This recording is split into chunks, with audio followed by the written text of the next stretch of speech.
In this video, you will see how to solve the Google Play Services keeps stopping bug. For this, open the settings. Click on Search and type Admin. Now click on Device Admin Apps or similar option. And click again on Device Admin Apps on certain devices only. Then disable the Find My Device feature.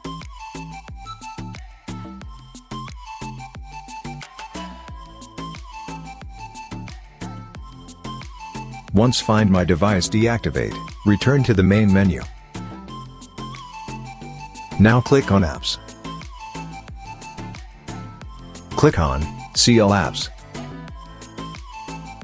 Then search and click on Google Play Services. Then click on the hamburger menu at the top right. And click on Uninstall Updates, then on OK.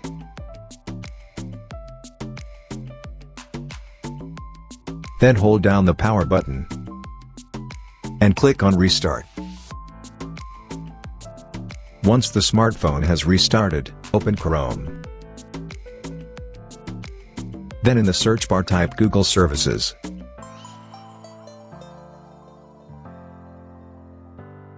And finally click on Google Play Services. Then click on Update. Now all you have to do is wait until the end of the download, and the problem will be solved.